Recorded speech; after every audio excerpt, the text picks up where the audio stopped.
केन्दुझर जिला तेलकोई ब्लॉक रे प्रभावित होता सानकोई नदीर तलमुंड करदांगी पंचायतर चकधर ठारे प्रस्तावित बंध निर्माण को पुणी विरोध होइछि। ए बंध निर्माण हेले अनुगुल जिलार 90 रु अधिक गाँव में जलसेचनर सुविधा हो पार। अन्यपटे यह द्वारा तेलकोई ब्लॉकर 9टी पंचायत जलमग्न होबार संभावना थिबारु याकु स्थानीय बासिंदा विरोध करिसेंति। 40 वर्ष पर यह प्रस्तावित बंध निर्माण बदल में एवं ब्यारेज निर्माण लगी योजना होइछि, हेले याकु विरोध करिसेंति करदांगी पंचायतवासी।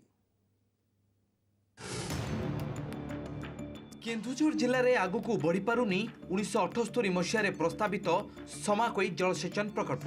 अनुगुल जिलार 90टी गाँव को जलसेचन सुविधा लगी केन्दुझर जिला तेलकोई ब्लॉक समाकोई नदी में बंध निर्माण लगी योजना रही। एवं बंध निर्माण योजना को स्थगित रखी ता स्थान में ब्यारेज निर्माण लगी सरकार योजना रखिछन्ति। ब्यारेज हेले करदांगी पंचायत संपूर्ण रूपे जलमग्न होगा आशंका थिबारु एबे भी यहाकु अंचलवासी विरोध करिसेंति।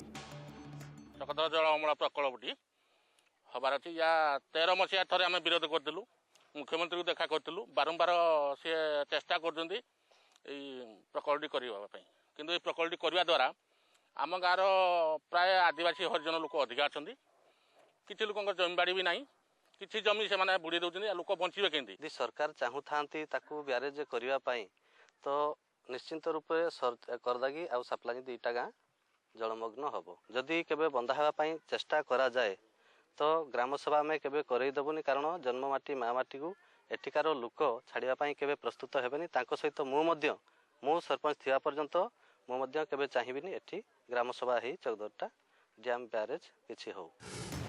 चकधर समाकोई जलसेचन प्रकल्प निर्माण होते 9टी पंचायत जलमग्न होबार संभावना थिला। याकु ब्यारेज रूप देले केवल सापलांजी और करदांगी गाँवर 165 एकर जमी जलमग्न हेब। तर सरकारी नियम अनुसार विस्थापितों को सहायता प्रदान करा बोली समाकोई अनुसंधान उपविभाजन निर्वाही जंत्री कहिसेंति।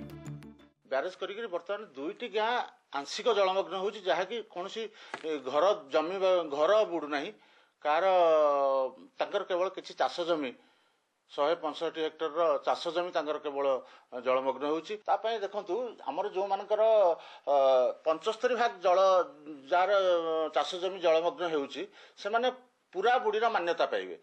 जन पूरा बुड़ी हेले जो भलिया तांकर जहाँ से गवर्नमेंट जहाँ हमर स्कीम अच्छी जहाँ पूर्ण मात्रा रे बुड़ी गले जहाँ से कंपेनसेशन पाइबा कथा से कंपेनसेशन पाइबे।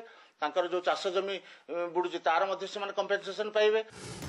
एभली स्थिति रे सरकार एठारे ब्यारेज निर्माण लगी की पदक्षेप नउछथि एबे ता उपरे नजर। केन्दुझर जिला तेलकोईरु चिन्मय कुमार साहू को रिपोर्ट, ओटीवी।